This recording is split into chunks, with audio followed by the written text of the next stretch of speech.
Please subscribe and like for the latest updates. Or you can request your favorite manga in the comments below. A chilling presence emanates from the throne. Kim Jangcheol, no longer just an ordinary graduate student from Korea, now embodies the formidable demon king Kratos. He introduces himself, Kim Jangcheol, an ordinary graduate student in Korea. But that was yesterday. He sighs, admitting that he used to be ordinary. Now, he's the demon king Kratos, the final boss of his favorite game, Paladin of Blood. He dismisses the commonality of such tales. The game Paladin of Blood was about reviving an ancient hero. He trails off, realizing such explanations are useless now. His thoughts return to the current predicament, a heavy sigh escaping him. The problem, he states, is, what now? Zephyros, his loyal aide, appears, addressing him as Lord Kratos. Zephyros, aide of Kratos, stands ready. He confidently reports that the preparations for war are complete. A roar of anticipation erupts from the demon ranks. Fueled by desperate hunger, Prince Azurat exclaims his excitement to end their starvation with the invasion. The blood-drinking Prince Azurat, at level 534, is eager for the spoils. Sergei, the cold monarch, laments their barren land and the need to consume their own kind, vowing to make history with this invasion. Hart, the Archduke of Fog, urges them to tear apart humans and crush elves. Baal, the Black Boulder tyrant, adds his bloodthirsty call to turn all into their food. A guttural roar from the demon army signifies their readiness. A wave of ominous sound washes over the scene. The vast demon army stands poised for battle. Kratos' voice booms, addressing his demon army, demanding their attention. He continues, his voice resonating with an unexpected authority, calling out to his forces. Kratos declares that this war must be stopped at all costs. He pivots, revealing their new objective. The demon forces look on, confused. The battlefield is filled with a palpable sense of shock. Kratos pronounces that from now on, their attack will be halted. Kratos, the demon king, declared his bizarre new objective to his assembled generals: no more war, but farming instead. The demon generals, Azurat, Sergei, Hart, and Baal, were utterly aghast, finding the idea of farming absolutely absurd. Chaos erupted in the land of the demons, a palpable storm brewing from the sheer disbelief and confusion. One of the demon generals cried out in sheer terror, overwhelmed by the terrifying presence of his fellow demons when contemplating war. The very thought of initiating the war seemed to fill the demons with an almost paralyzing dread. Suddenly, a cold, system notification declared, "You have started your 20th PLAYTHROUGH." Below that, the stats for a character named Aged Kimchi were displayed, their level a staggering 9990. Following closely was another entry, Playable Aged Kimchi, listed at a mere level 9. Kratos, a chilling realization dawning upon him, muttered with a sense of intense foreboding that he would undoubtedly meet his end at the hands of this level 9 Aged Kimchi. The scene shifted, pulling back to reveal Kim Jangcheol's past life. He had been a diligent graduate student in a farming course at Korea University, his dreams set on becoming a prosperous farmer. Kim Jangcheol, with a proud smirk, boasted about his own brilliance, quickly becoming the undisputed ace of his entire course. His professors, truly impressed by his sharp intellect, began burdening him with extra work, shamelessly asking him to write their theses and assist with their projects, all while promising it would serve him well. One professor even had the audacity to tell him to plow the fields, all while heaping praise upon his exceptional skills. The crushing weight of the overwhelming workload and blatant exploitation became all too apparent. Kim Jangcheol lamented, realizing that all this effort had turned him into the #1 slave. He questioned the very purpose of his existence, wondering why he was toiling away while his professors reaped all the rewards. Overwhelmed and consumed by righteous rage at the sheer injustice, Kim Jangcheol screamed that he would kill them all, his sanity rapidly fraying as his dopamine levels plummeted. He discovered that the only way to obtain the much-needed dopamine boost that kept him sane was by diving into the escapism of gaming. He became utterly obsessed with a particularly brutal game, one that no player had ever managed to clear even 19 times. He played relentlessly, foregoing sleep, desperately seeking any sense of accomplishment. He recounted the arduous journey, the first time, the second time, all the way up to the 10th time. Finally, Kim Jangcheol declared himself the first person in existence to have cleared Paladin of Blood for the 19th time, reveling in his hard-won victory. In his moment of triumph, he gleefully proclaimed himself the strongest being in the entire world. But the euphoria was fleeting as he looked forward to the upcoming 20th playthrough, anticipating its hellish difficulty and the necessity to level up first, still lost in the elation of his perceived strength. He reviewed the character stats, noting that aged Kimchi was already at level 9,990, tantalizingly close to the maximum level of 9,999, and decided he would halt further leveling for now. Reflecting on the years it had taken him, Kim Jangcheol ultimately shrugged, asking himself if he would start his 20th playthrough, a question met with an inevitable yes. A sharp, sudden sound pierces the air. Kim Jangcheol jolts, his eyes widening in confusion and terror as a blinding light engulfs him. He's violently thrown back, his world shattering around him as he screams in disbelief, what is happening? Another jarring sound, like reality itself tearing, accompanies the overwhelming chaos. An immense power twists and reshapes him. He cries out, utterly overwhelmed, questioning what is happening. He finds himself falling, disoriented. Through the days, he tries to regain his composure, thinking to himself that he's clever, and this blue state must represent his soul. He reassures himself that he probably won't fall and die, calling this peculiar phenomenon the Tower of Life. A sudden realization dawns, he's been transported into the game, Paladin of Blood. His breath hitches as he recognizes the location as the Tomb of the Paladin. A jarring thought strikes him. With a surge of exhilaration, his immediate thought is to possess his max-level character, aged Kimchi. He envisions a life of pure invincibility and overwhelming strength, his laughter echoing with manic glee. He finds himself lying in repose, a seemingly innocent figure in elaborate garb. But as he looks at his current form, a wave of regret washes over him, he realizes he truly doesn't want to become that.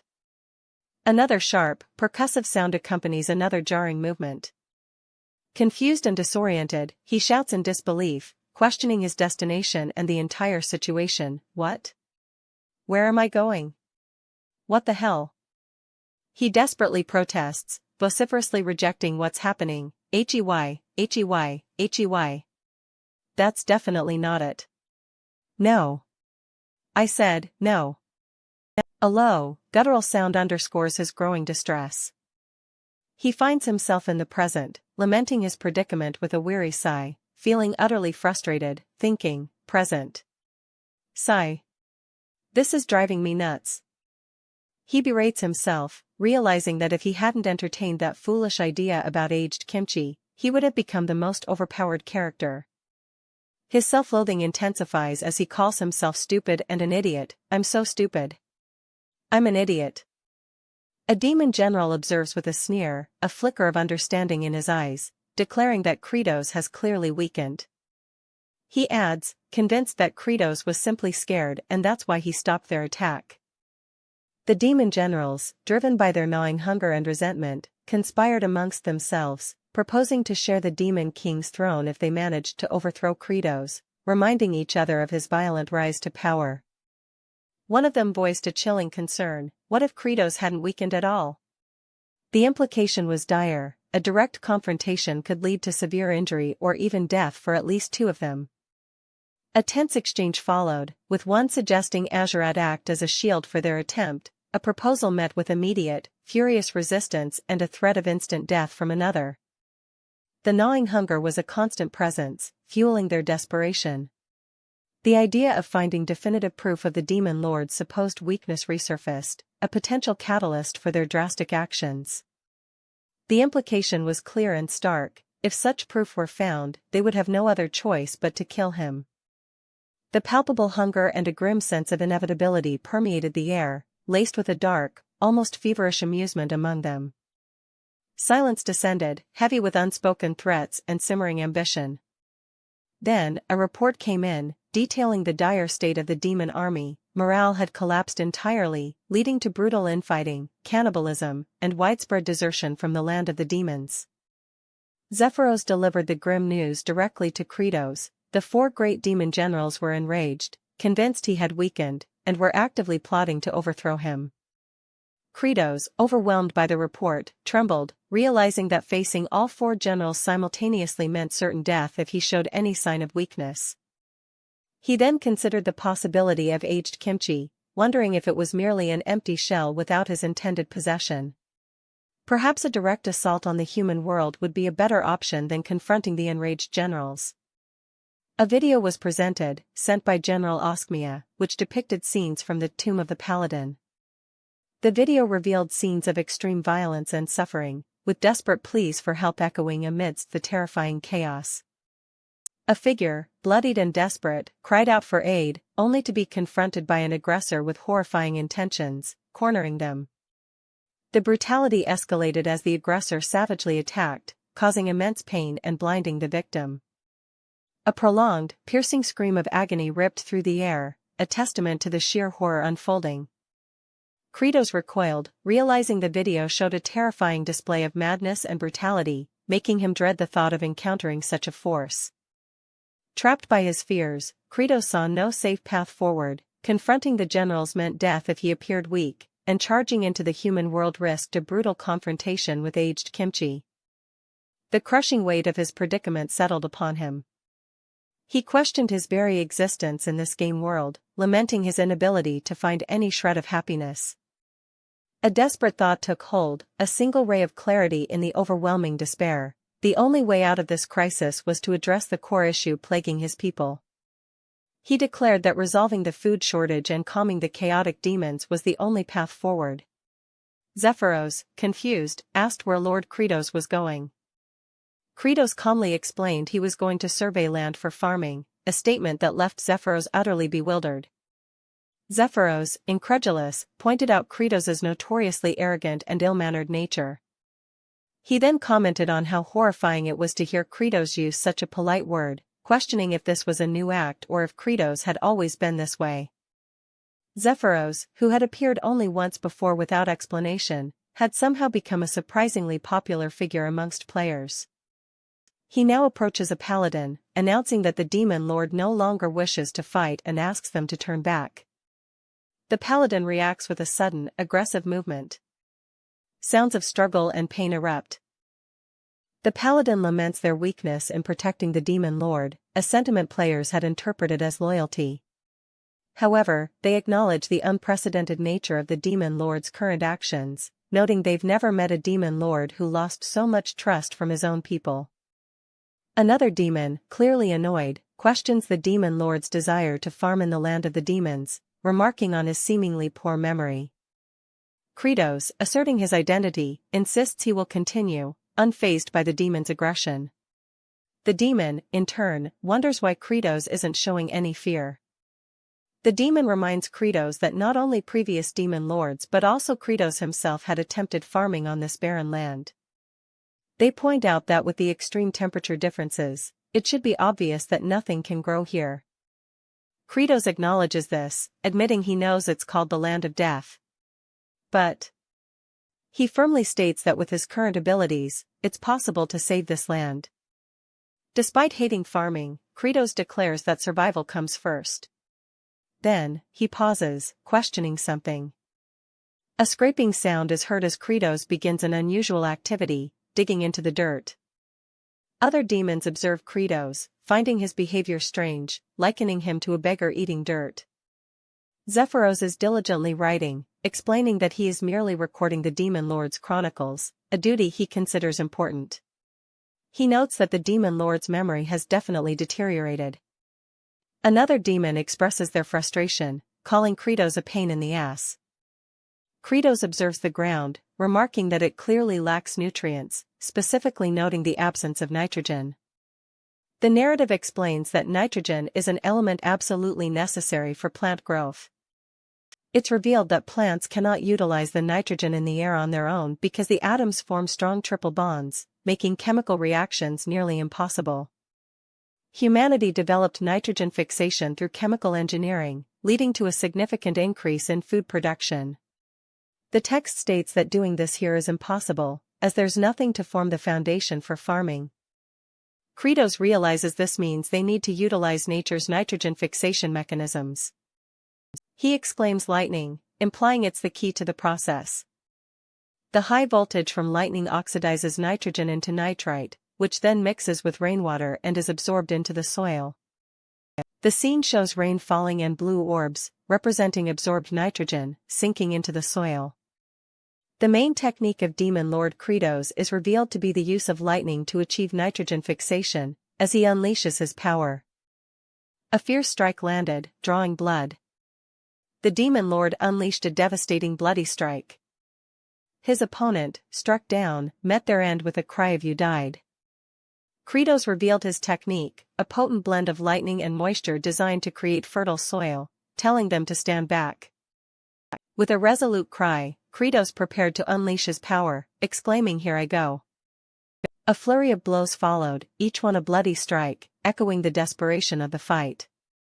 His victim screamed in agony, bewildered by the Demon Lord's persistent and painful assault, questioning if he was crazy.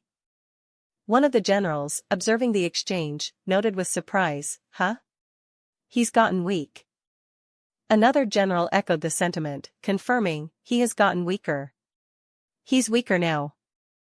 A third voice, laced with malice, confirmed the perceived decline, screeching, "Hiek. You've 100% gotten weaker." One of the generals, suspecting a trap, declared he was an assassin intending to provoke and kill him, then resolved to act, proclaiming, "He's definitely an assassin. His plan is to provoke me, then kill me. This is better than dying. Here I go." A vicious bloody was unleashed, a torrent of raw power. The strike connected with a deafening strike. The impact sent shockwaves through the battlefield as the air crackled with unseen energy. A desperate struggle unfolded. The battlefield was a scene of desolation. The Demon Lord let out a pained grunt, "Argh. Fuck." as he took a blow. His generals advanced, whispering his title, Demon Lord Kratos. Zephyros, ever observant, inquired, "Do you feel unwell?" The generals closed in, their footsteps heavy on the barren ground, the tension palpable. The landscape was a testament to utter desolation. Kratos could only utter a frustrated shit. Despite the chaos, the land seemed to hold a faint, distant beauty. A faint echo of memory surfaced, reminding Kratos of his past lives and the path he was compelled to take. He reflected that he had lived this life more than 10 times and was headed for a certain place, driven to move by some force. The summon of duty that once guided him, the very purpose that propelled him forward, has simply vanished. He's lost, adrift without that celestial compass. Without that guiding force, even the ultimate NPC, the max-level aged Kimchi, is left to question everything. What is there left to live for now? His generals are closing in, their greed and suspicion twisting them into ravenous wolves. The situation is becoming increasingly dire, a palpable sense of menace hangs in the air. Across the desolate landscape, a solitary, determined stride echoes, a relentless march towards an uncertain future. The sound itself is a testament to his enduring will, or perhaps, a profound madness. Even as the heavens themselves seem to crack with the sheer power he's unleashing, Kratos, driven by the echoes of past lives and a compulsion he can't explain, continues his desperate fight, weathering blow after blow. The title promises a bountiful harvest, a stark contrast to the desolate demon realm. The creators are acknowledged before the unfolding chaos. A guttural sound signals the impending conflict. Azurat, the demon lord, reminds his subordinates of the immutable law of the demon realm, the strongest always reigns supreme. Fear grips one of the subordinates as they face Azurat, the sheer pressure of his power making them tremble. They inwardly question if victory is even possible against him. The grinding of teeth, a raw manifestation of their terror and inner turmoil. Another subordinate voices the crushing pressure they feel, even before battle has truly commenced, noting Azurat's escalating power. Azurat's menacing grin speaks volumes of his unshakable confidence, a chilling counterpoint to the fear he inspires. Then, one of the demons provocatively challenges Azurat, questioning if he can truly defeat all four of them in his current weakened state. The remaining demons smirk, their intentions chillingly clear. They'll only intervene if Azurat shows signs of faltering. Kratos, overhearing their cynical remarks, retorts that he will judge their fighting prowess before making any decisions. Their reply, however, reveals their inherently malevolent nature.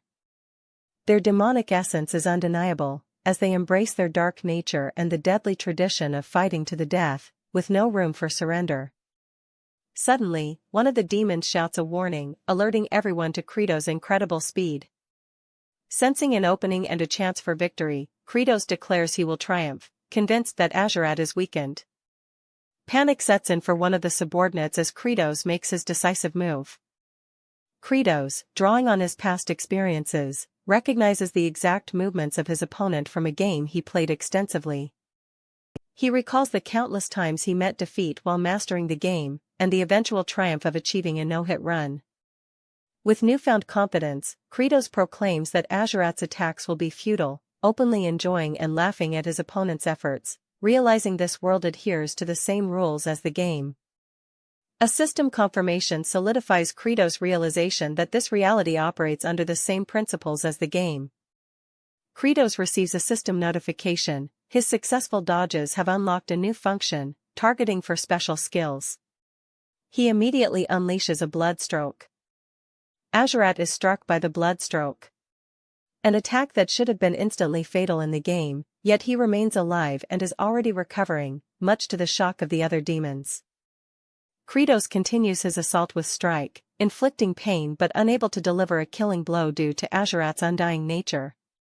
He notices Azurat has been stripped bare, and a confused system message appears. Kratos understands he cannot kill Azurat, but he can continue to inflict damage, setting his sights on exploiting this unique recovery.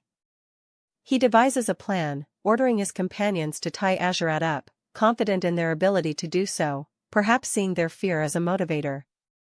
Kratos prepares a chilling new torture method, combining lightning, fog, and repeated bloody strikes, aiming to use the nitrogen in the air to enhance the pain and create fertilizer from Azurat for the land. Kratos watched Azurat, his posture a clear indicator. Since his left foot is pointing outwards, he mused, that means he'll definitely use a thrust. It was the exact same motion he'd seen countless times before. With a sharp KCH, Kratos moved, mirroring the precise pattern from his memory. Azurat's subordinates watched, one exclaiming in disbelief, "Did you see Kratos' expression when he dodged that attack?"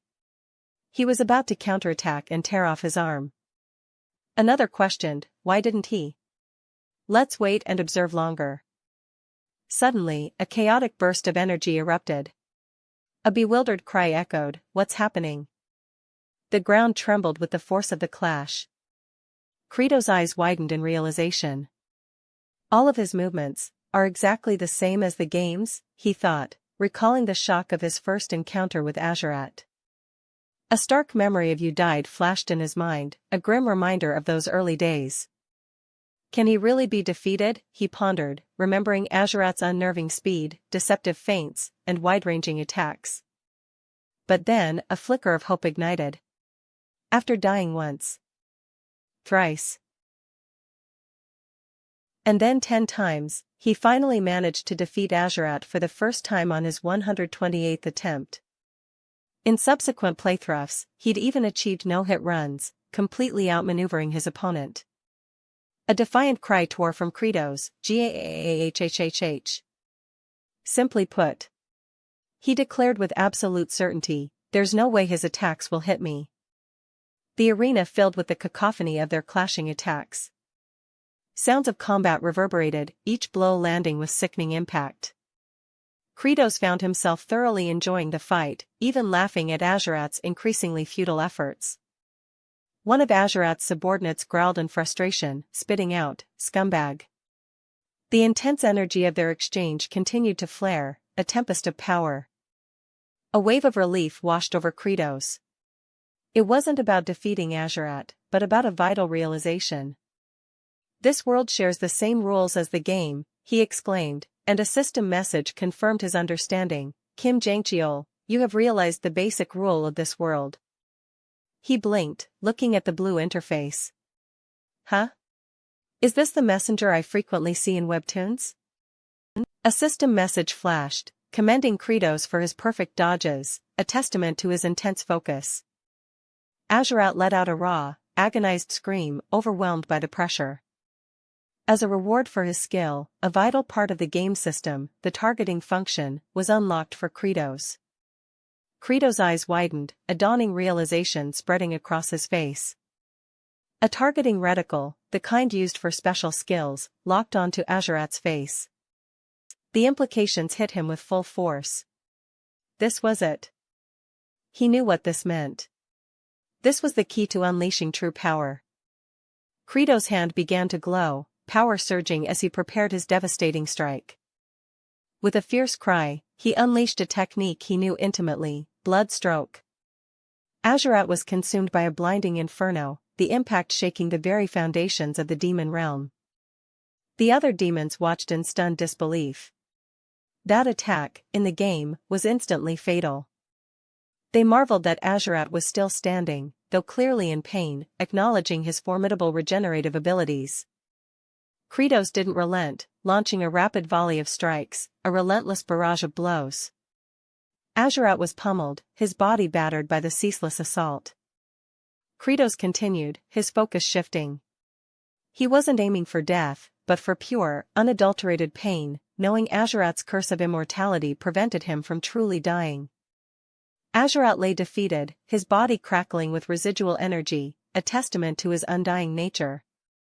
Kratos observed the fallen Azurat, recognizing the strategic shift, inflict pain, not death. Suddenly, a bizarre system message announced that Kratos had, inadvertently, stripped Azurat completely bare. Kratos reacted with bewildered annoyance, questioning the random, perverted nature of the message. Before he could process that, another system notification declared a new system had been unlocked. The new unlock was revealed, inventory's armor removal. This was unexpected. Kratos glanced at the inventory screen, a flicker of hope for useful gear crossing his mind. His hope dwindled as he saw only the clothes he was already wearing. Nothing immediately useful. He decided to focus on the immediate threat of Azurat first. Meanwhile, a group of desperate goblins, under attack themselves, pleaded for help, offering compensation. Kratos regarded them with suspicion. Kratos appeared, seemingly to offer aid. The goblins, impressed by his power, introduced themselves as envoy Rivage Azrahan and his servant Diol Frontera. Azrahan, with a keen gaze, made it clear his primary interest was uncovering the mystery of Kratos' identity. Kratos, staring at the recovering Azurat, realized that while he couldn't kill him outright, the demon lord's immense regenerative ability meant he'd eventually get back up. Then, a devious thought sparked in Kratos' mind: if Azurat wasn't dead, he could simply continue to torment him. He could keep unleashing his bloody strikes, and more importantly, he could infuse the very ground with nitrogen, a truly twisted idea. Kratos cackled, utterly convinced of his own genius. He imagined the possibilities for the land. Yes, I'm the smartest, he declared, a manic grin spreading across his face. He glanced at his subordinates, their terrified expressions confirming his suspicions. They were utterly petrified of him. Great! Let's test it out, he commanded. He called out to Sergei, one of his less eager subordinates, asking if Azurat was indeed tied up. Sergei, blushing with embarrassment, protested that being ordered to tie up a naked man felt like a cruel humiliation for both him and Azurat. Azurat, now bound to a wooden cross, endured the torment with a defiant glint in his eyes. Kratos began his twisted preparations, first setting up a lightning rod, a harbinger of the torment to come. Meanwhile, Azurat had completely recovered, his wounds vanishing, and let out a roar of defiance. He taunted Kratos, claiming his opponent had weakened and that this time, he would sever Kretos's head. But Kretos was already initiating step 2. Kretos unleashed another bloody strike, the air crackling with power. He explained his scientific brilliance. The attack would oxidize the nitrogen in the air into nitrite, a crucial component of his horrifying plan. Then, Kretos instructed Hartok to blanket the entire area in an incredibly thick fog, so dense it would appear to be flowing. Hartok, taken aback, wondered if Kretos intended to make the lightning more painful by making the area wet, marveling at the creative cruelty. The demonic subordinates braced themselves for the unfolding horror, a sense of dread washing over them. Step 3, the fog was spread, engulfing the scene in an eerie, swirling mist. The next phase began, step 4, strike. And then, the cycle repeated, strike. Azurat screamed out in agony as the strikes landed again and again. The intense, repeated blows battered Azurat mercilessly, each impact sending ripples through his tormented body. Kretos relentlessly continued his assault, shouting strike, with a chilling glee. Azurat writhed, enduring the horrific barrage, his roars of pain echoing through the fog-laden air. Kretos continued his methodical assault, shouting strike, again and again.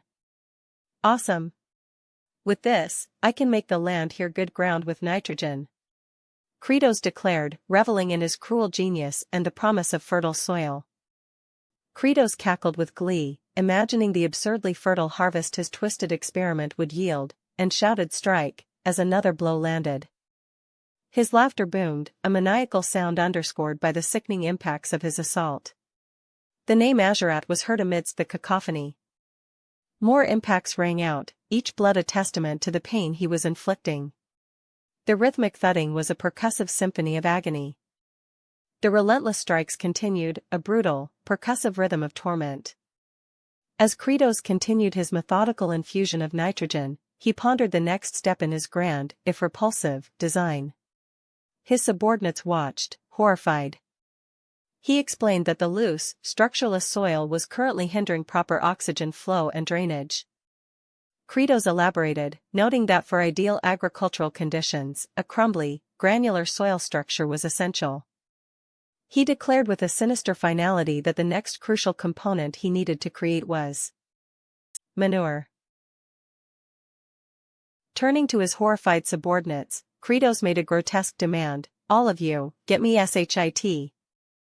His subordinates recoiled, understanding dawning on them with dread. After his brutal interrogation, Kretos intended to smear Azurat with feces.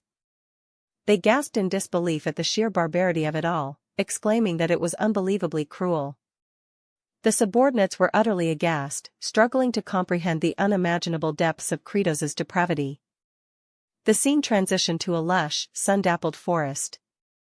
The forest pulsed with life, a serene landscape untouched by the horrors unfolding elsewhere.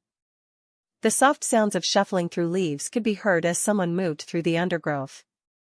A group of battered goblins, desperate and clearly in distress, stumbled through the woods, their cries for help barely audible. One of the goblins, Rivage Azrahan, emerged from the foliage, his expression one of urgent pleading.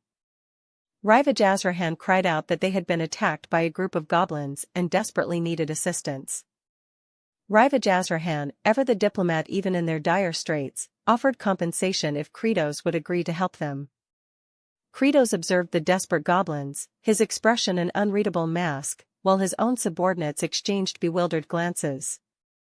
Kretos, despite his unsettling appearance, tried to reassure them, stating plainly that they needn't fear and that he was not suspicious. The goblins, however, were deeply unnerved, thinking that he looked horrifyingly suspicious. Noticing one of the goblins stumble, Kretos asked a seemingly innocent question, "Did you hurt your leg?" The goblins were startled by the question, one of them letting out a yelp as if trying to recoil. The desperate goblins, clearly outmatched and seeking any form of salvation, implored Kretos to guide them. Rivage Azrahan, the envoy, stepped forward, his voice laced with a mixture of apprehension and respect for Kretos's evident power. He introduced himself as envoy Rivage Azrahan. Azrahan then indicated his companion, Diol Frontera, identifying him as his servant. adding a clarifying note about reverse names and a pop culture reference for the audience. A flicker of suspicion mixed with a pressing need to understand his situation crossed Azrahan's face as he directly asked Kratos for his identity, emphasizing that this was crucial information he needed from this moment forward. Kratos, ever the enigma and master strategist, offered no immediate name. Instead, he met Azrahan's gaze and coolly stated that discovering who he was precisely the task that needed to be accomplished. The chapter begins with a chilling declaration, "It's a harvest, my king." The scene then unfolds, revealing a formidable castle silhouetted against a sky the color of dried blood, setting a tone of dark foreboding. An oppressive silence hangs in the air, the weight of their bizarre predicament pressing down on everyone. A wave of utter disbelief washes over the assembled demons as the preposterous request is made, how are they supposed to produce manure? Confusion and a sense of the absurd ripple through the group as they grapple with the impossible task laid before them. The sheer grotesqueness of the demand sends a shiver down their spines, it's simply too much to process, let alone fulfill. Ball admits that he hasn't eaten in a while, making it impossible for him to comply, and Sergei shares the same unfortunate predicament. Ball then snaps at someone, vehemently telling them not to speak of his own bodily functions. One of them declares that even if they could, they absolutely would not offer their own contribution. Their disgust is palpable. A cruel idea begins to form. They decide to force the lower-ranking demons to produce the much-needed manure, seeing them as expendable. A desperate plea echoes through the room as the lower demons beg for mercy, their fear a tangible thing in the oppressive atmosphere. The pleas continue, one lamenting that with all eyes on them, the pressure makes it impossible to even perform such a basic function. The scene abruptly shifts to a humble village, starkly contrasted by the fiery sky above, a silent testament to the suffering that might befall it.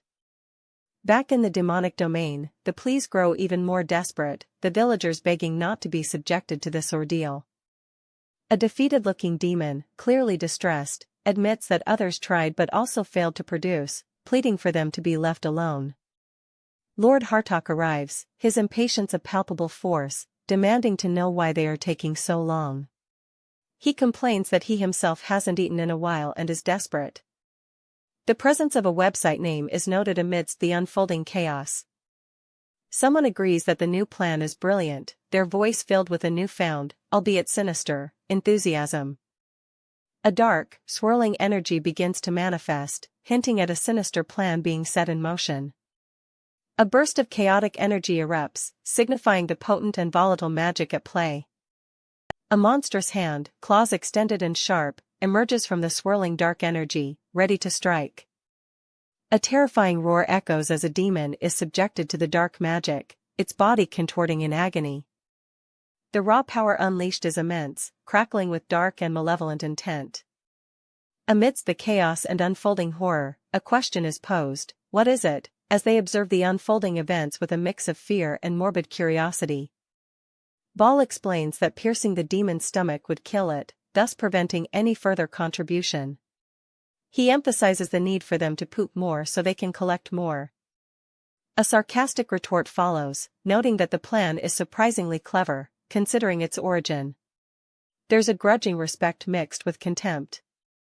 A sudden, sharp sound effect indicates a quick, decisive movement or action. Before them loomed the imposing, jagged cliffs known as the cliff from which one cannot return, where brutal waves crashed against the shore. Dark birds circled ominously overhead, a somber escort to the desolate scene. One of the demons, horns jutting from her brow, voiced the collective bewilderment, what in the world is he thinking? A grim reminder was offered, many had attempted to hunt the seagulls from these treacherous cliffs before, but all had met a grim end, falling prey to the churning sea below. Krebs, however, was resolute. He declared his intention to climb to the summit and throw down a bag filled with feces and eggshells, instructing them to be ready to catch it. A sinister grin spread across his face as he promised that if this audacious plan succeeded, everyone, including the Azuraskans, would be well fed. A heavy silence descended upon the assembled demons, the weight of Krebs's declaration settling upon them. The anticipation was thick, tinged with a palpable sense of dread. The sound of crashing waves was nearly drowned out by the determined crunch of Kretz's footsteps as he approached the daunting cliff. Muttering to himself, Kretz recalled his past attempts in the game, realizing this was his 13th playthrough. He confessed that he had tried everything to reach the top, a relentless pursuit. He admitted to countless failures, dying over and over again in the process. With a decisive thwack, he planted his foot firmly on the rock face, beginning his ascent. The onlookers watched, a mixture of awe and apprehension etched on their faces. Against all odds, he declared that he had finally succeeded. With a powerful thud, he landed forcefully, dust scattering around him. He revealed his secret: he had managed to reach the top by abusing a glitch in the game. With a crunching sound, he stabilized himself against the rough surface. A command flashed, a clear directive: open. Kretz quickly accessed his game interface, calling out to open his character and equipment inventory. His character profile appeared, his level displayed as 666. The equipment slots were visible, showcasing various armor and clothing items. He muttered, realizing the difficulty of his task, that he had to roll his body to get up there. One of the onlookers exclaimed in surprise at his unconventional method. Kretz overrode the individual selections, issuing a swift command: equip all. With a final chuck, he secured his grip, ready to continue his perilous climb. Kretz's body seemed to be disintegrating, breaking apart as he tumbled down the treacherous cliff face. A demon general, Ball, looked on with wide eyes, sweat beading on his brow, utterly shocked. Recalling his past in the game, Kretz remembered the exact commands that had led him to victory: roll my body and unequip all. More pieces of Kretz detached as he fell, a testament to the perilous nature of his bizarre ascent. The sheer drop of the immense cliff face stretched out before him, a daunting obstacle. His fragmented form continued its descent, dropping further down the steep, rocky incline. More of Kretz's body broke away, emphasizing the gravity of his fall. He clung precariously to the cliff face, a desperate grip born of sheer determination. Having finally reached the summit, Kretz declared, "It's done." He reflected on how the game's systems, the inventory, and even the edge of the map, once thought unreachable, had all proven to be accessible. Kretz was convinced that by piecing together these facts, his plan was possible. He believed His Majesty would feed them all, and that Ball would go to help him. Ball, taken aback, questioned His Majesty's decision, asking incredulously if he was going to ascend such a dangerous place. Another demon insisted that Ball could not possibly go up there. But Ball was resolute, declaring that he would follow His Majesty. The other demon was shocked, exclaiming, "What are you doing?" A tense moment hung in the air as the situation unfolded. The gravity of the situation was palpable. Ball began to ascend the treacherous cliff face, determined to reach Kretz.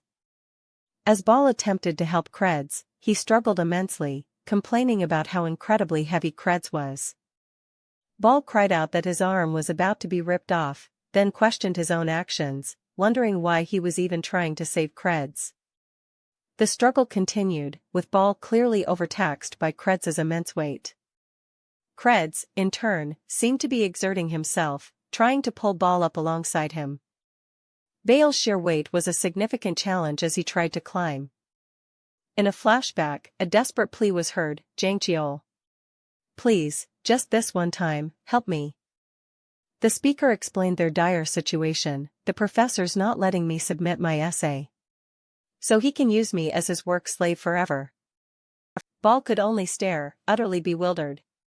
Why would Kretz do something so dangerous? What reason could there possibly be for such a reckless act? Kretz, despite his pain, answered with a resolute conviction: this suffering, this agony, was far less excruciating than the alternative, abandoning a follower. He added that the weight of living with that regret would be unbearable. Ball watched, his mind struggling to process the sheer immensity of the effort and sacrifice Kretz was demonstrating. Kretz then offered a somber reflection, a quiet admission that this very act of saving Ball was what he should have done for someone else, long ago. He whispered an apology, the words heavy with the burden of a past he could never change. Another apology followed, this one emphasizing the profound depth of his regret. Meanwhile, a flashback revealed the tearful face of someone who had clearly endured immense hardship. A notification confirmed that even in his current, unadapted state, Demon King Krebs had poured all his strength into saving Baal, earning him the sincere gratitude of a demon general. Krebs mused if Baal's gratitude was truly that profound. It seemed his actions had triggered the establishment of a new system, designed to reward him. This system would grant him points for providing the army with a sense of abundant happiness. Then, a grand announcement declared the official opening of the Happy Point (HP) accumulation system. Kratos found himself staring at a strange interface, a system he'd never encountered before. It simply read, "Happy Point?" His mind raced, wondering if this happy point was some sort of currency, perhaps for ice cream, a luxury he doubted existed in this harsh world. Whoa! That scared me, he exclaimed internally, startled by the sudden appearance of the system. The system then clarified, for every soldier in the demon army who was happy from a full stomach, he would gain 1 happy point. He was informed that these points could be used to purchase stats, and a stark realization dawned. He was currently only able to access a mere 20% of his true strength across all attributes. The objective was clear: increase all 5 stats to reach 100% of Kratos's full power. He pondered his next move, wondering where to begin. He decided to aim for a modest increase first, targeting a plus 10% boost in stamina. However, his hope quickly turned to dismay as he discovered the price. A plus 10% stamina boost would cost a hefty 50 happy points, and he currently had none. TCH. That's so expensive, he muttered. Further exploration revealed that happy points could also be used to upgrade skills. His current skill, Bloody Strike, was only level 1 and would require a staggering 250 points to level up. It seemed impossible for now. A new thought sparked: if he could successfully manage farming, he might be able to gather a substantial amount of happy points. This would make him incredibly strong, significantly increasing his chances of survival. And perhaps, he mused, he might even be thanked by someone. That prospect, he admitted with a hint of surprise, could feel pretty good. Suddenly, the perspective shifted. Sergei, a proud demon, felt a chill run down his spine. He could tell by Kratos's expression that he was in serious trouble if he didn't comply, especially since he owed his life to the demon lord. He grumbled internally, thinking that Kratos was a truly mean demon lord, and that he hadn't saved him out of any genuine kindness. Kratos then bellowed out, his voice echoing across the domain, calling to his subordinates. He declared his intentions with a glint in his eye, a sinister plan forming. Kratos announced his disgusting decree: he would fill an eggshell with excrement and throw it, ordering them to catch it. The demons around him recoiled in horror, exclaiming in utter disbelief at his repulsive command. A moment of stunned silence followed, punctuated by the distant cries of unseen creatures. The air crackled with tension as the demons struggled to comprehend their lord's bizarre request. Kratos, clearly having had enough of their hesitation and the dire situation, declared with firm resolve that they would now focus on farming with all their might. His decision was final, and a wave of unsettling energy seemed to emanate from him. He outlined the first step towards creating manure, combining seagull droppings, eggshells, burnt tree ashes, and preparing the farm's soil. Then, he turned to Sergei, instructing him to crush and grind everything together. Sergei, aghast, protested, asking if he truly wanted him to perform such a task. Kratos retorted impatiently that Sergei had plenty of arms and should just do it now, eliciting a furious, distorted cry from the proud demon. One demon protested, their voice laced with disgust, that their arms were not meant for mixing such filth. Kratos, ever the imposing figure, responded with a chilling, "Is that so?" He then announced that he would give the complaining demon an easier task, gesturing for them to move aside. Kratos instructed the demon to simply stay still, implying it would be an effortless job. Suddenly, the demon was engulfed in a violent surge of energy, screaming as they were attacked. Sounds of impact and chaos erupted as the demon was overwhelmed.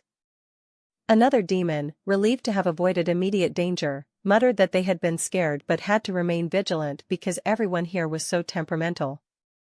Kratos, however, would not be deterred, reminding everyone that he was the demon lord. He declared his intention to push forward with guts and force, announcing that the second step of making manure was to add water. Kratos then ordered Hartok to fill the air with fog, a request met with shock and protest, as Hartok pointed out the increased stench. A gust of wind carried the unpleasant fumes. The demons continued their grim work, the air thick with their groans and the sounds of their efforts. The moisture seeped into the mixture. One demon confirmed that the mixture was now soft, just as Kratos had predicted. Kratos explained the third step, placing the manure in a dry place and covering it with a blanket made of seagull feathers. However, a hesitant thought crossed a demon's mind: even making a small amount would take a very long time. The sheer scale of the task became apparent: enough manure to cover this vast piece of land. Kratos realized that he had no choice but to mobilize all the demons, acknowledging that something bothered him, but understanding it had to be done. The weight of the decision settled in. With unwavering resolve, Kratos declared that it had to be done now. He proclaimed that he would push forward with the authority of the demon lord. The scene shifted to a more peaceful, mountainous landscape under a pale moon. In the foreground, a humble wooden dwelling stood, with laundry hanging outside. Inside, a young demon named Flute lay in bed, looking distressed as her father sat nearby, defeated. Flute's father, distraught, asked her what was wrong, while Flute whispered a desperate plea. A young demon named Flute, her face etched with despair, utters a heartbreaking plea to her father: "Eat me." Her father reacts with sharp fear, reminding her he'd warned her not to speak in such a way. Tears well in Flute's eyes as she confides her deepest sorrow: she misses her mother. Elsewhere, a monstrous form roars, consumed by a primal hunger, echoing Flute's own desperate cries of "I'm hungry." The hunger is insatiable, a gnawing emptiness that drives the creature forward. Flute, her small body trembling, looks around with wide, scared eyes, the sound of heavy footsteps approaching. A monstrous maw opens, its roar echoing through the desolate landscape. Flute's father shields her, but is immediately confronted by the approaching demon lord's forces. Flute's eyes widen in terror as she looks up at the terrifying sight of the approaching monstrosity. A flicker of something crosses Flute's father's face, perhaps a desperate memory or a grim realization. Flute whispers, her voice filled with a child's hope and fear, wondering about her mother. Her father, his face contorted in agony, clutches his head. He questions what reason he would have to live on. A heavy thud erupts, shaking the ground. The father's eyes widen in shock and terror as he recognizes an unexpected, imposing figure. He exclaims in disbelief, "The demon lord?" The demon lord's imposing guards step forward, their movements deliberate and threatening. One of them remarks dismissively that the father still has the strength to shout. The demon lord, his eyes cold and resolute, issues a chilling command: "Take him." Flute's father desperately pleads with them to wait, his voice choked with panic, voicing his deepest fear: if he's taken, the other higher-ranked demons will surely eat Flute. Flute cries out for her father, a primal scream of terror and anguish. Kratos, ever the pragmatist, checks on the progress of his gruesome manure production, noting they've collected 20 demons and still need 30 more. The figures of demons are huddled together, their despair palpable in the heavy atmosphere of dread and resignation. A young girl demon, her expression one of pure terror, cries out. Amidst the chaos, a young demon girl cries out in fear. In a desperate scuffle, a demon girl is pulled away from a towering knight. The demon lord Kratos, his gaze intense, surveys the scene, his authority absolute. He commands an end to the infighting, demanding that Zephyros gather the remaining demons. Little Flute, overwhelmed by grief and a gnawing hunger, cries out, her pleas lost in the surrounding chaos. Her small hands reach out desperately. Kratos' subordinates, Zephyros and Baal, stand ready, their expressions a mix of pragmatism and obedience, awaiting his next command. Kratos' voice booms, ordering an end to the cannibalism, and tasks Zephyros with gathering the remaining demons. His decree is clear: all demons must now focus on producing manure. He proclaims his title, the Demon Lord, leaving no room for defiance. Kratos justifies his extreme measures, stating that such tyranny is necessary for his grand goals. He emphasizes that the burden of leadership demands sacrifices, a harsh truth for his subjects. Under a desolate, reddish sky, Dyrok and the other demons toiled, their exhaustion palpable, their efforts seemingly futile. The backbreaking labor continued relentlessly, each moment a testament to their forced obedience under the harsh sun. Dyrok voices his frustration, questioning the purpose of their arduous labor and the absurdity of farming. He wonders what they're even supposed to plant, with nothing to sow, and if their efforts will yield any results at all. Uncertainty hangs heavy in the air as the demons ponder the unknown purpose of their grim toil. Flute's father, desperate and bewildered, is summoned before the Demon Lord. Kratos's mind drifts to a memory, a fleeting glimpse of a purple flower on a past day. He recognizes it as something that can be planted, a potential solution to their barren lands. Flute's father looks on, a flicker of recognition and perhaps a sliver of hope igniting in his eyes as he sees the flower. Ball and his farming squad have already unearthed the plant's roots from various locations, bringing them forth. Kratos confirms they will plant the roots of the purple flower, but Ball hesitantly warns that the roots themselves are poisonous and could be deadly. He explains that consuming the roots causes extreme abdominal pain and can be fatal, leaving the demons in stunned silence. Ball stutters, questioning if the Demon Lord truly intends to use this dangerous plant for some kind of experiment. Kratos's gaze hardens, a chilling pronouncement forming on his lips as he addresses the captive father. He chillingly reveals his plan, that right about now, Flute should be eating the poisonous plant. The Demon Lord's sinister intent is laid bare, his cold calculation utterly chilling. In a horrifying moment, Flute's father is forced to witness his daughter being subjected to the Demon Lord's monstrous experiment. His screams of anguish echo, a desperate plea of why? Why are they doing this to my innocent daughter? Flute's father watched in horror, his voice cracking as he pleaded with his daughter to stop, to not eat the poisonous plant. His desperate cry was met by a chilling realization as he saw his daughter being consumed by a creature, a horrifying vision reflected in his wide eyes. Breathing heavily, Flute's father could only manage a choked, "Dad." Flute, her cheeks puffed out, looked surprisingly content and well, holding a piece of the plant. She cheerfully declared that she had eaten the plant and felt no pain, only fullness. Her father, utterly bewildered, questioned if she was truly all right. A black void consumed the bottom part of the image, signifying a pause or transition. Flute calmly explained that Lords Zephyros and Baal had also given her the same food yesterday, and that she still felt nothing out of the ordinary. Kratos, with an air of authority, asked if her father believed him now. He then elaborated that long ago, humans in a certain land had also managed to make that poisonous plant edible, successfully cultivating it to resolve their hunger issues. With a look of disbelief, Flute's father could only manage a stunned, "That's." Kratos's sinister grin widened as he revealed the name of this miraculous plant, the potato. Flute, looking genuinely touched, thanked the Demon Lord, overwhelmed by his perceived kindness towards a lowly demon like her. Suddenly, a notification flashed: "A part of your demon army feels happy from eating." Another notification appeared: "You have received HP for the first time." The system updated, number of points added, +1. The HP display updated to HP 1. The void at the bottom signifies a break in the visuals. Flute, beaming, was shown with a glowing interface before her.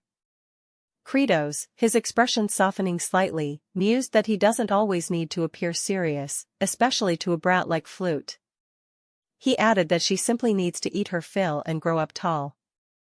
Kratos's eyes narrowed, a malevolent grin spreading across his face as he contemplated his plans.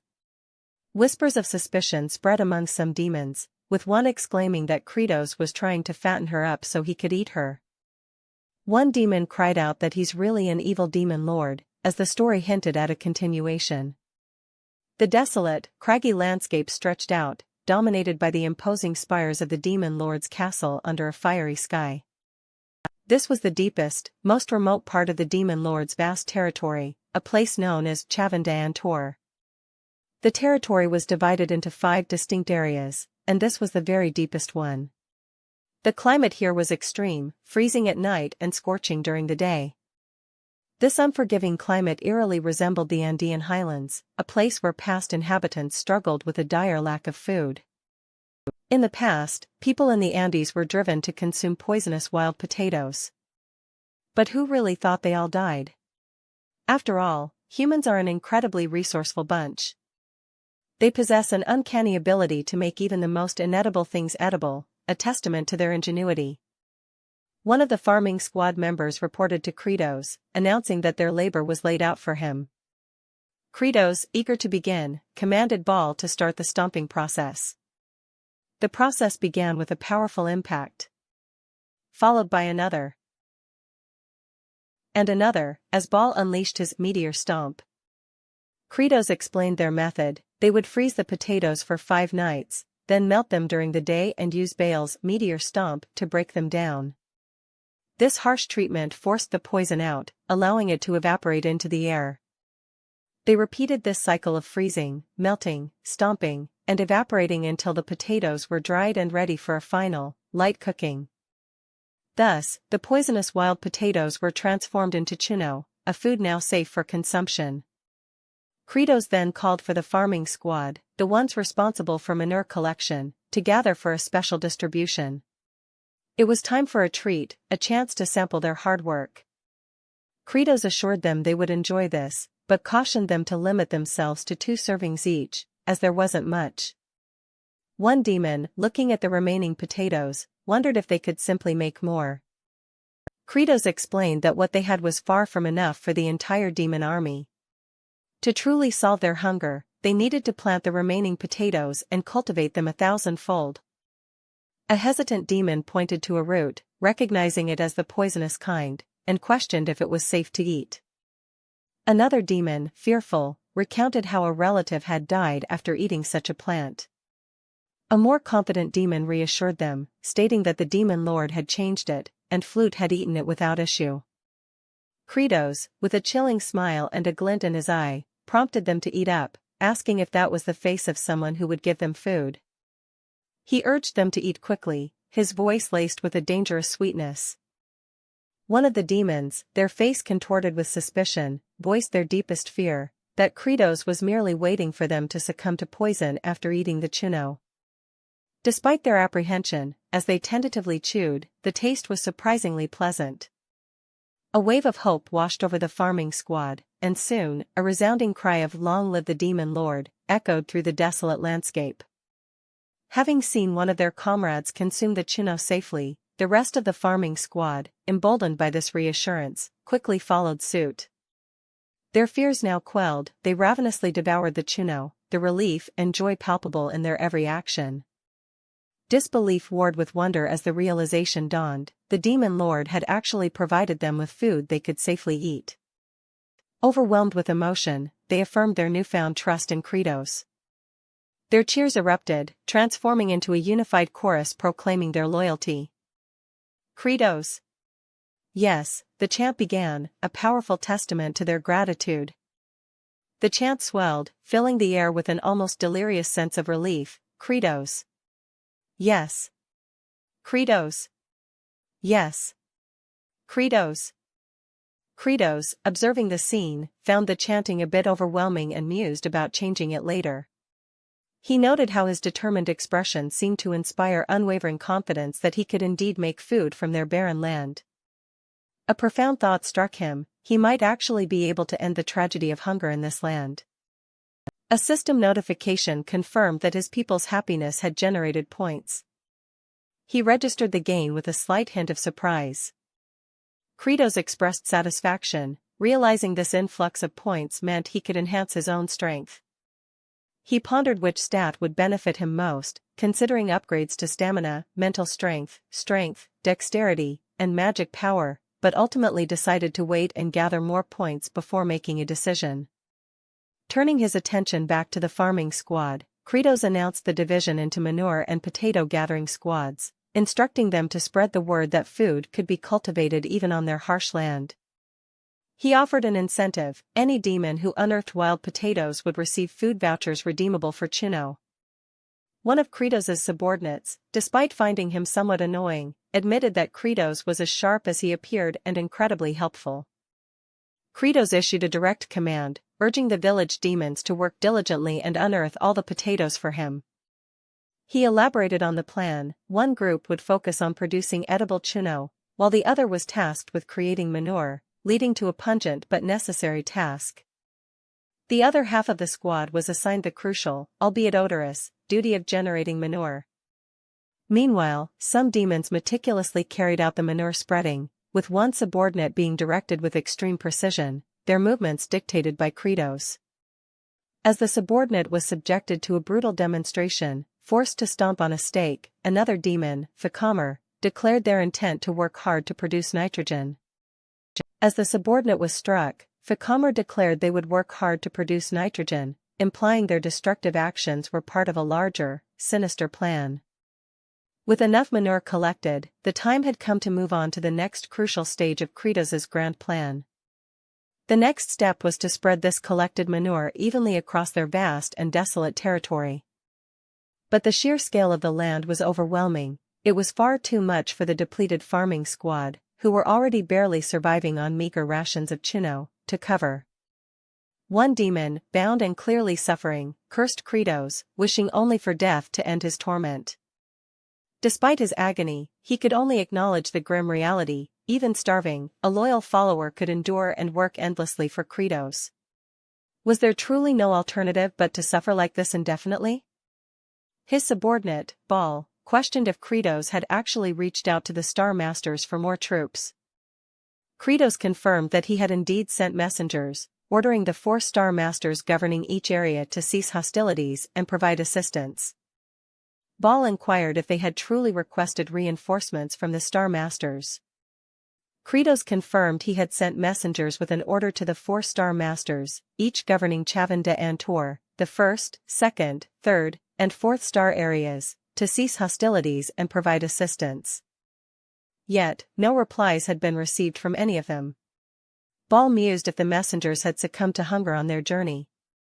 Baal stated the obvious: with their current numbers, spreading manure across such a vast area was an impossible task. Meanwhile, in the desolate demon's land, specifically at the Cliff of the Dead in the 1st star area, a different kind of report was being received. A scout demon's report confirmed that Demon Lord Kretos had indeed begun his farming initiative. Worse still, it seemed they had already succeeded in creating edible food. Saruthal, the 1st Star Master, scoffed, believing Kretos was acting out of fear of him. He reasoned that Kretos, by stopping the war and reducing starvation, was merely trying to keep Saruthal's growing strength in check. Saruthal, identified as the father of the dead, questioned his obedient aide, Fikamer, about the messengers sent to the other star areas. Fikamer confirmed that he had intercepted them, ensuring the other Star Masters remained unaware of the war's cessation and Kretos's farming efforts. He declared that the demons should be left to starve, for only then would they become Saruthal's food and his army. Saruthal's sinister ambition was clear: he intended to become the demon lord himself by eliminating Kretos. Saruthal then turned to his aide, Fikamer, addressing him directly. Saruthal issued a chilling command: he wanted Fikamer to destroy everything. Specifically, he wanted Fikamer to obliterate any trace of the farming efforts Kretos had undertaken.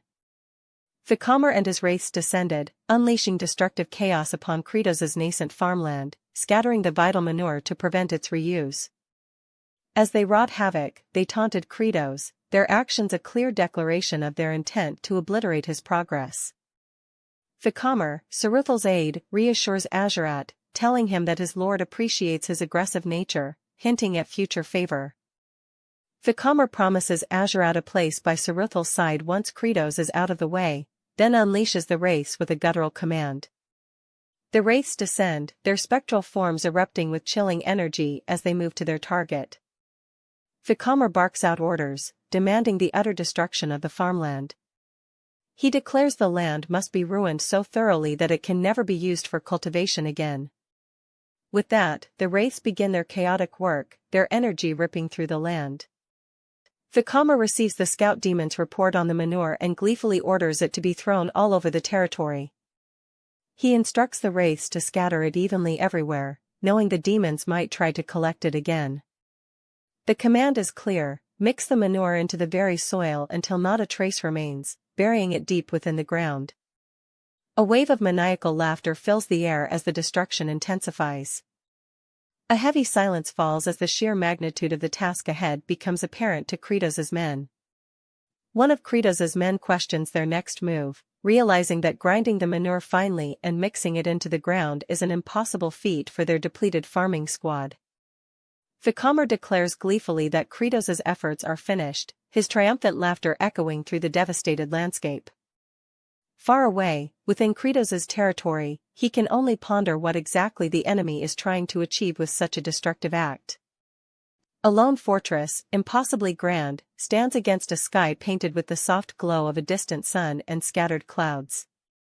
A sigh of relief seems to echo in the quiet air. Lost in thought, a ghostly figure sits amidst an ethereal mist. The weary spirit seems burdened by an endless, monotonous toil, its ethereal flames flickering with exhaustion. A spirit-like worker urges another to greater effort, their voice sharp. They are reminded that Demon King Kratos himself desires a fertile land, a goal that demands their absolute focus. Number 2718 is acknowledged for their exceptional diligence, while number 1341 is chastised for past laziness. The reminder hangs heavy in the air, urging them to keep pace. Number 1341 hesitates, their thoughts drifting, momentarily detached from the present labor. A spark of something new begins to stir within. As number 1341 gazes upon the fruits of their relentless work, a nascent sense of accomplishment begins to bloom, a feeling previously unknown. A sense of pride washes over number 1341, a purpose felt in the completion of their task, a sentiment they confess to experiencing for the first time. With a cynical laugh, number 1341 dismisses their old habits of laziness, resolving to embrace the intense labor with renewed vigor. They decide to become an idiot too for the day.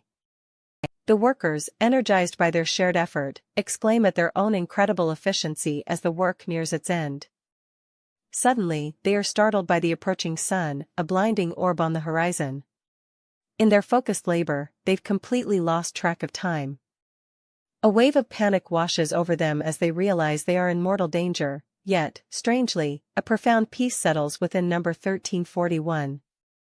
They find solace in the thought that their end will come after a day of such productivity. The scene shifts, leaving the fate of the workers hanging in the balance, as the relentless sun looms ever closer. The vast expanse of the cultivated field stretches out, a testament to their labor, hinting at the potential for successful farming. A powerful, spectral being descends from above, its sheer presence causing the very earth to tremble. Its form is imposing, radiating an ancient power. A voice, seemingly from the spectral being, acknowledges the completion of the tilling, offering a silent wish for the weary workers to finally find rest. Anticipation builds as they await Demon King Kratos's reaction to the finished work, a mixture of hope and apprehension in the air. The preparation of the field had been a lengthy process, a fact noted by the observers who also recognized the significant time they themselves had dedicated to their own tasks. A discussion arises about the potatoes, their current state noted as being dormant. This dormancy renders them useless for planting, akin to a potato peacefully slumbering. Suddenly, a violent jolt disrupts the peaceful image as a potato is roughly yanked from the earth. The shock is palpable. The sudden shock causes the potato to lose consciousness, its biological rhythm abruptly paused. Its very essence is thrown into disarray. It's explained that their dormancy can be shortened by chilling them for a few weeks, then suddenly exposing them to warmth and darkness, a volatile combination that forces them awake. Frustration is expressed as Sergei's anger and Hartsock's mysterious actions are identified as significant hindrances to their plans for preparing the potatoes. Zephyros is encouraged to go to the farms, tasked with imbuing the soil with nitrogen. It seems that, for now, this is the only course of action they can take. Miraculously, the dirt is perfectly mixed and ready for planting, a transformation that shocks and amuses an observer, who marvels at the seemingly impossible feat. Fikamer, one of the bosses from the Cliff of the Dead, is captured and brutally interrogated. Under duress, he confesses that he was ordered to sabotage the farmland to starve the demons. Someone pondered their predicament, realizing they needed a new approach to deal with two attackers. They mused that raising the storage temperature to 23 degrees would be acceptable. The farmer soldiers were made to do squats, but it was a futile effort as they quickly grew exhausted. The exhausted figures collapsed, groaning in their defeat. A call went out, urging Zephyros to come to the farms. Zephyros agreed to help in any way they could for the time being. Zephyros declared their immediate goal was to at least imbue the soil with nitrogen. One person reacted with utter shock and disbelief at the words spoken. The dirt was described as being thoroughly mixed, and a potent stench filled the entire area. To everyone's astonishment, the dirt was declared to be all ready for planting.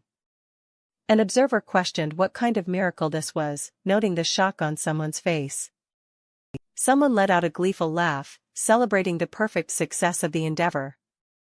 A figure, struggling and crying out to be let go, was discovered trying to hide. Someone recognized the captive as Fikamer, a boss from the Cliff of the Dead, and wondered if he had come there on his own after hearing the call for reinforcements. Another figure questioned Fikamer's presence, and Fikamer began to react defensively. Suddenly, a punch connected violently with Fikamer. Someone questioned why Fikamer was being attacked before he could answer, remarking that beating someone up was the most efficient way to deal with someone trying to hide something, acknowledging it as a typical tactic of the Demon King. Despite the brutal interrogation, Fikamer defiantly asserted that he wouldn't speak easily. Fikamer was subjected to further rough treatment, groaning and expressing his exhaustion from the ordeal. A prompt appeared, indicating that HP could be used to purchase various stats. A stat screen displayed options to upgrade stamina, mental strength, dexterity, and magic power, showing the available HP. It was announced that 50 HP had been used to upgrade stamina, increasing it by 10%. Fikamer, in pain, tried to react. In agony, Fikamer finally agreed to talk, revealing that he was ordered to mess up the farmland. Fikamer confessed that his order was to starve everyone.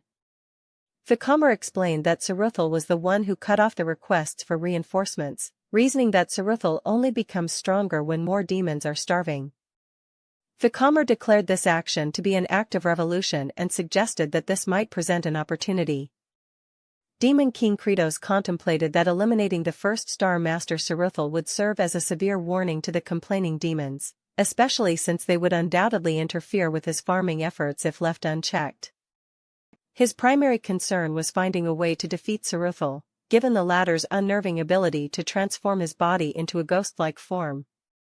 Kratos recalled that even in games, Saruthal was a formidable opponent, always elusive, making the treacherous Cliff of the Dead feel like a constant game of hide-and-seek.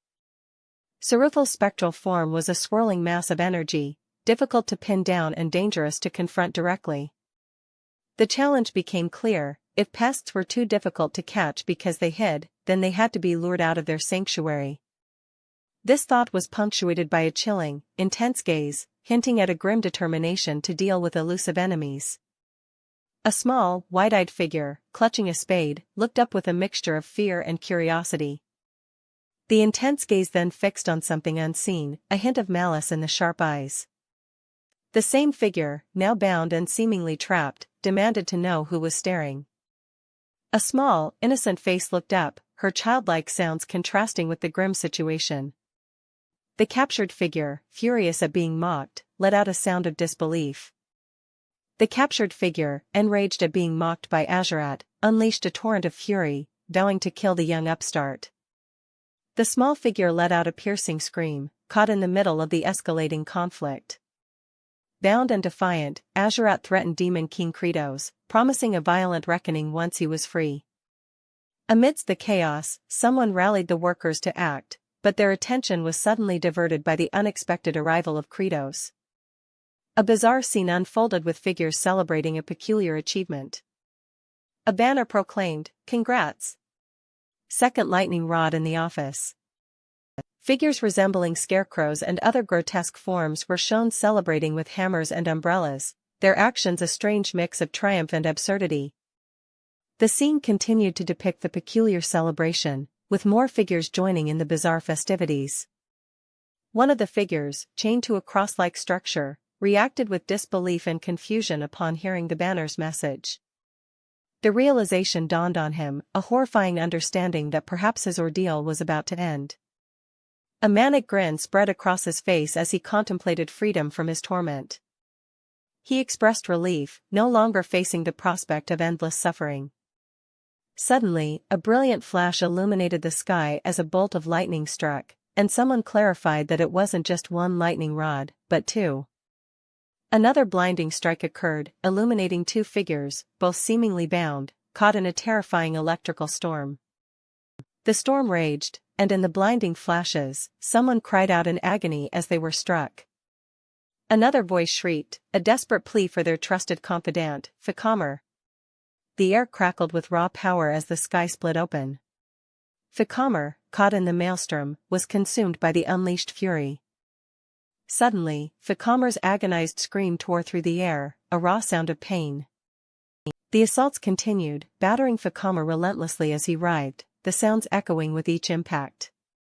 An ancient, spectral face emerged, its voice laced with a chilling curiosity. It mocked Fikamer, asking how painful his torment must be.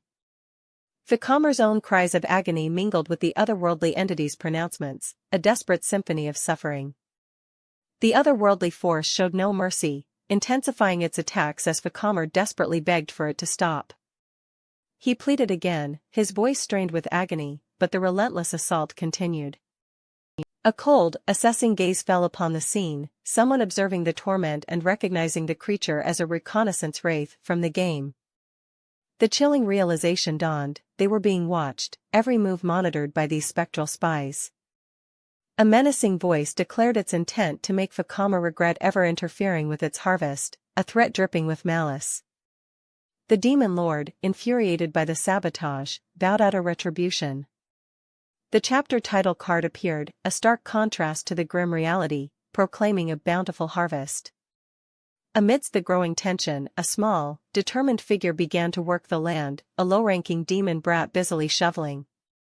The tiny demon continued its efforts, digging with all its might, blissfully unaware of the larger machinations at play. An adult demon, looking down with exasperation, asked the child what they were doing, only to receive a hesitant, mumbled reply. The child explained that with the demon king and his generals so occupied with farming, they wanted to help in any way they could.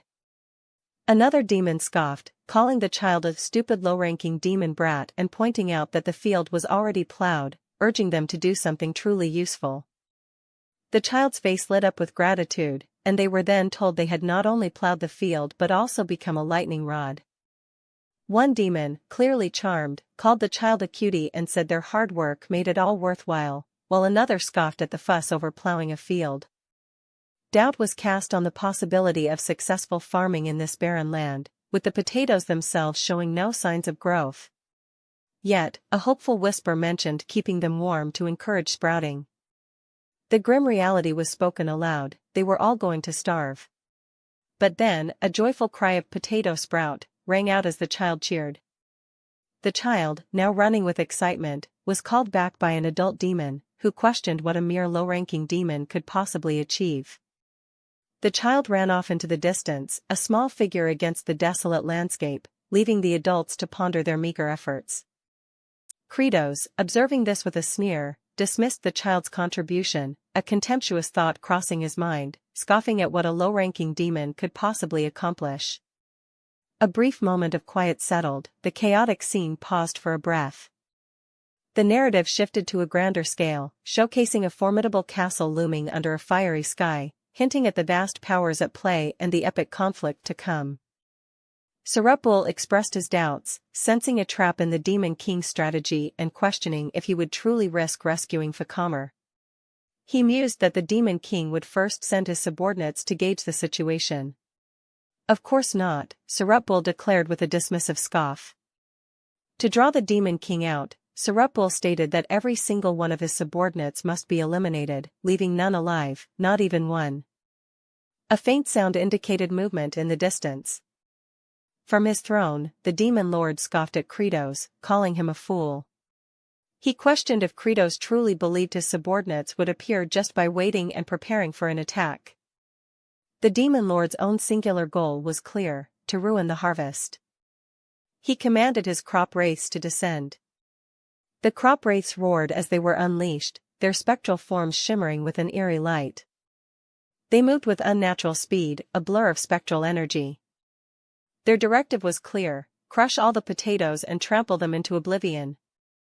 A sudden sound echoed as the spectral figures began to materialize. As expected, the crop wraiths appeared, their menacing presence confirming a pre-calculated move. The air crackled with anticipation, the fate of the harvest hanging precariously in the balance. The wraiths burrowed into the earth with a dull thud.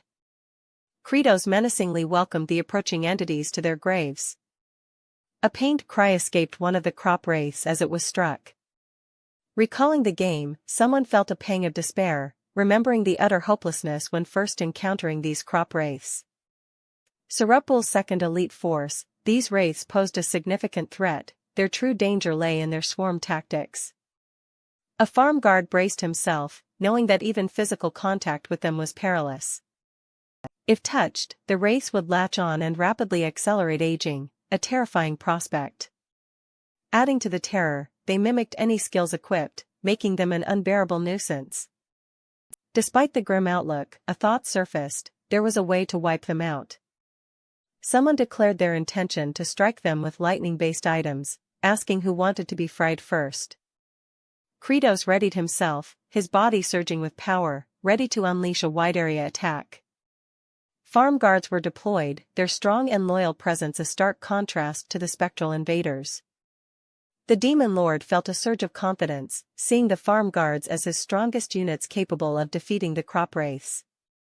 A panicked cry echoes, warning of a trap.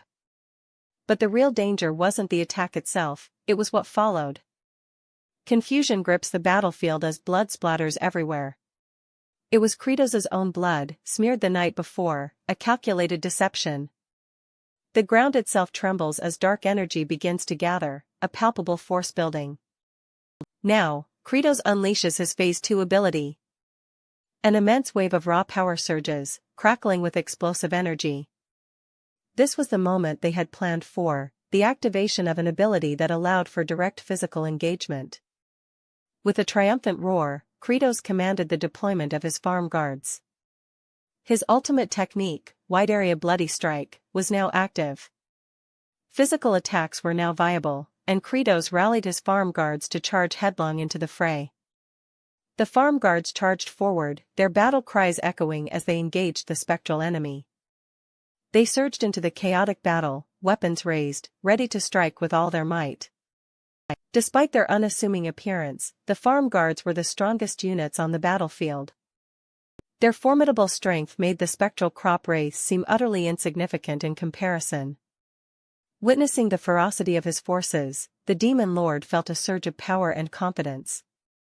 He mused that he truly felt like a ruthless, smart alpha Demon Lord, perfectly suited for this world.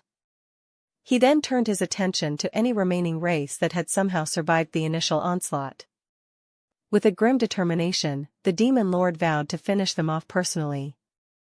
He lunged, delivering powerful blows to the spectral entities. Suddenly, the Demon Lord paused, a question forming in his mind. He looked around, confused by an unusual sound. The Demon Lord pondered what could be happening, a flicker of unease crossing his face. As a spectral wraith turned, something small and green was noticed pushing through the soil. A distant flute sound was heard, and one of the farm guards reacted with alarm, shouting about a flute. The Demon Lord, distracted, began to wonder what was going on. The Demon Lord grumbled about the constant nuisances, but his immediate concern was eliminating the fleeing crop wraiths. He began to ponder how to deal with the situation, realizing his bloody strike wouldn't be able to reach that far. Meanwhile, an unseen voice questioned the effectiveness of a projectile being thrown, calling the action idiotic. A spectral form lunged, its movements sharp and impactful, seemingly reacting to something unexpected as it dashed forward. The demon lord's face contorted in a snarl, clearly frustrated by the sudden disruption. A spectral wraith, like a watery apparition, struck with surprising force. Suddenly, a yelp of surprise escaped someone. Another spectral wraith, shimmering and ephemeral, moved with an unnatural fluidity. A soft, almost inaudible sound, like a puff of air, marked its passing. Then, another gentle poof echoed, suggesting something had just appeared out of nowhere. A faint poof sound was heard again, barely registering.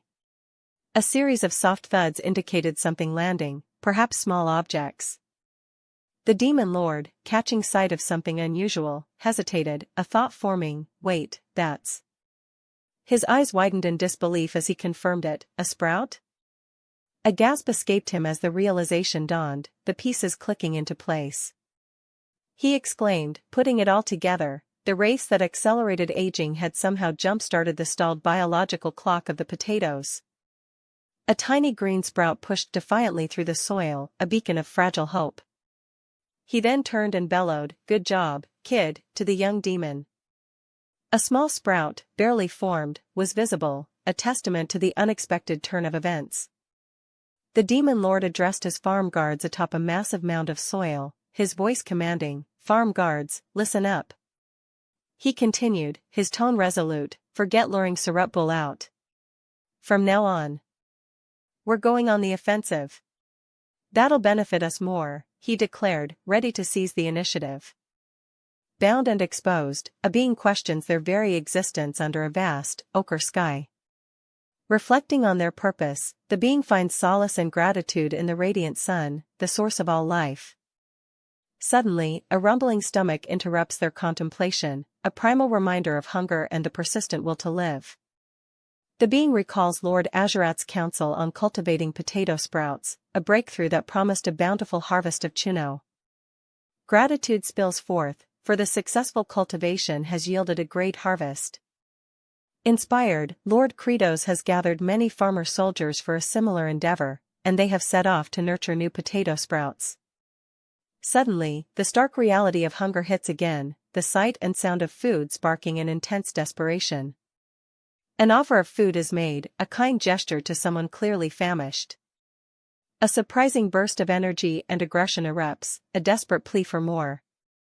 The desperate plea escalates into a furious declaration, a primal urge to kill for sustenance. A tearful apology follows, a heart-wrenching plea for just one more taste, fueled by overwhelming hunger. The tension breaks as the food is savored. The taste is exquisite, bringing a moment of pure bliss amidst the struggle. A system notification indicates a surge in the demon army's morale, with one of its members finding joy in eating, contributing to their overall strength.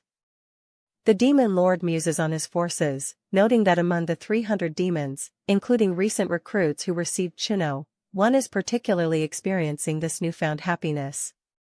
He ponders the identity of this happy demon, but his focus shifts to the crucial need to conserve strength for the impending raid against Surutbul. With a decisive command, the farmer corps is ordered to advance, their objective clear, to cut off the enemy's escape. The farmer corps marches forward with grim determination. Their battle cry rings out, a promise of a bountiful harvest and victory. The order is given, cut off the bridge. The bridge stands precariously over a chasm, a vital strategic point. With a powerful strike, the bridge is destroyed. The enemy gloats, reveling in the destruction and anticipating their opponent's predicament. Confusion and disbelief flash across the faces of those caught off guard by the swift action. In a daring move, Kratos leaps into the now broken path, much to the enemy's surprise and amusement, seemingly falling into their trap. The food wraiths erupted in cruel laughter, mocking Kratos' apparent recklessness as he leaped into the chasm. Kratos plummeted, his farm guards in disarray below, seemingly ensnared by the enemy's trap. Kratos, now plummeting below, his farm guards in disarray, was seemingly trapped. Suddenly, the food wraiths recoiled in sheer terror as the demon lord appeared, emitting an aura of overwhelming disgust and fear, crying out about how gross and scary he was. He knew this would happen, his brilliant plan was unfolding perfectly. He explained his strategy. The food race were terrified of potatoes, but charging in unarmed was a calculated risk. The food wraiths, realizing he was alone and unarmed, saw their chance and were urged to attack.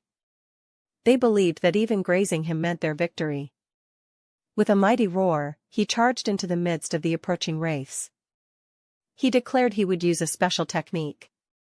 He initiated the quantum leap move. With a puff of smoke, he vanished. The pursuing wraiths were stunned, questioning how he could move through walls and where he had gone, only to realize he was now above them. They desperately shouted to catch him, believing that would secure their win. Their pursuit was futile. The demon lord had disappeared in an instant. He revealed his extensive knowledge of the game map, having tracked enemy spawn points for the past 19 times he'd played. His strategy was to combine all those areas into one strategic zone. His pursuers, sensing his fatigue, declared it was the end for the demon lord. But he corrected them, stating he wasn't the demon lord at that moment, but a veteran player. His pursuers, sensing his fatigue, declared it was the end for the demon lord. But he corrected them, stating he wasn't the demon lord at that moment, but a veteran player. His pursuers, sensing his fatigue, declared it was the end for the demon lord. But he corrected them, stating he wasn't the demon lord at that moment, but a veteran player. His pursuers, sensing his fatigue, declared it was the end for the demon lord. But he corrected them, stating he wasn't the demon lord at that moment, but a veteran player. The demon lord's voice rings out, a commanding decree, make it. His rallying cry echoes, sprout. With renewed fervor, the command is repeated, make it sprout. Amidst the chaos of exploding potatoes and spectral beings, the demon lord adds with a knowing smirk, also, farm. The battlefield erupts with the power of the sprouting potatoes and the spectral entities. Zephyros, observing the unfolding strategy, admits his initial doubts, acknowledging that the demon lord's foresight proved to be absolutely correct. He receives his orders, to herd the enemies while the farmer corps, led by Lord Kratos, takes a less conventional route.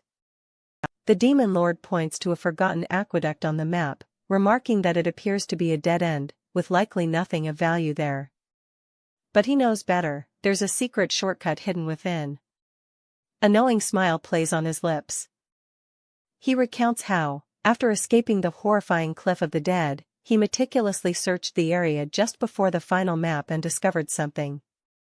He muses about a peculiar detail he found, an unusual texture, questioning why it was different.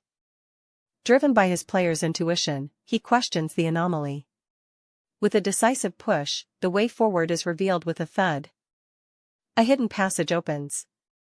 Yeah, baby, he exclaims with deep satisfaction. He explains that this tunnel connects their past battlefield with Saruthal to this very cave, a path previously inaccessible but now open after clearing the area. Inside, they could obtain the elixir of metamorphosis, an item he was told to retrieve if it existed in the real world. The elixir is described as the compressed soul of countless dead meat piles. It can only be consumed once, but its potential is immense, and with a sprout now secured, they can finally plant and harvest. Jangcheol, overjoyed and with a sprout in hand, cries out, envisioning a future of abundance, wait for me, flute. We can finally live and eat our fill. The demon lord looks on, a flicker of weariness in his eyes, and addresses Jangcheol, acknowledging his long suffering. A kindly granny offers reassurance, promising Jangcheol a full dinner soon and asking him to wait just a little longer. A series of electronic beeps can be heard. More beeping sounds. More beeping sounds fill the air. The sounds of alarms intensify, signaling an escalation. The demon lord looks on, his expression grim. He states that anyone who tries to get in the way of their finally eating will be completely wrecked. Suddenly, a familiar voice calls out, recognizing him as the demon lord. He turns, his expression a mask of mild surprise, as someone questions his presence. A formidable warrior steps forward, acknowledging the formidable strength of Saruthal. He offers his aid, but with a specific request, to carry the precious potatoes while the demon lord handles the real threat. With a cold, determined gaze, the demon lord dismisses the offer, stating that dealing with an opponent like Saruthal is a task uniquely suited for the boss himself. Meanwhile, a desperate summoner calls out to the Heart of Ice spirit, invoking its chilling power to bind and defeat the encroaching spirits. The summoner's plea intensifies, their voice cracking with desperation as they implore the spirit for more troops and raw power to overcome their dire situation. As the pleas echo, the summoner begs the spirit to grant them more troops and power to face the overwhelming threat. Amidst the chaos, the demon lord moves with blinding speed, his kicks churning the ground beneath him with immense force. Suddenly, Kratos appears, his presence startling the enemy. They question how he managed to find them, a mix of surprise and annoyance in their voice. With a chilling smile and eyes burning with infernal energy, the demon lord dismisses Kratos' arrival as irrelevant. His true intention is clear: it's time to exterminate these pests. Kratos found himself facing Saruthal, who arrogantly questioned if he had come alone, expecting an easy victory. Saruthal scoffed, believing Kratos couldn't possibly comprehend his true power. But Kratos' gaze remained steady, hinting at a knowledge Saruthal had underestimated. Saruthal pressed on, eager to reveal his might. Kratos interrupted him, calmly stating he had already witnessed Saruthal's so-called true power a staggering 19 times. He explained that while pursuing Saruthal through the treacherous cliffs, he had been forced to clear out all of Saruthal's subordinates along the way. Kratos had essentially eradicated all the cliff mobs while chasing Saruthal. Saruthal then led Kratos to a chamber containing the Heart of Ice spirit, a terrifying artifact born from an ancient dragon's sacrifice, capable of trapping spirits. As Saruthal attempted to harness its power to summon more forces, the paladin arrived, signaling the start of the final battle. Kratos revealed his own trump card, his true ability, ready to be unleashed. A surge of power emanated from Kratos. Saruthal acknowledged Kratos' strength, a flicker of concern in his eyes. Kratos declared his intention to win. His power began to manifest, swirling around him. The energy intensified. He boasted that he would win by perfectly copying and materializing his opponent's stats. Kratos stated that this was the endgame, as his copied stats were at their peak. With immense attack power and near-perfect evasion, he believed his opponent was doomed. However, the stats he'd copied were from a weakened demon king Kratos, not his current, formidable self. Suddenly, a sharp pain shot through Kratos as his opponent began to utilize HP for stat upgrades. An interface appeared, showing the option to purchase stat upgrades using HP, with stamina, mental strength, physical strength, dexterity, and magic power all available. He spent 50 HP to upgrade dexterity, raising it by 10%. Kratos was shocked by this turn of events. Saruthal unleashed a powerful counterattack. As Kratos cried out in pain, his opponent continued to upgrade his stats, using HP to boost physical strength. As the interface declared physical strength was upgrading, a sharp cry of pain erupted, indicating this transformation was far from painless. The pain was intense, a visceral agony that racked Kratos' body. Bewildered and in pain, Kratos demanded to know why his opponent remained unfazed by the escalating conflict. His opponent, unfazed, coolly stated that farming required more than just raw power. He elaborated, explaining that true farming, like any great endeavor, required a sharp mind as well. Without missing a beat, he announced his intention to upgrade magic power and mental strength, expending 50 HP for each.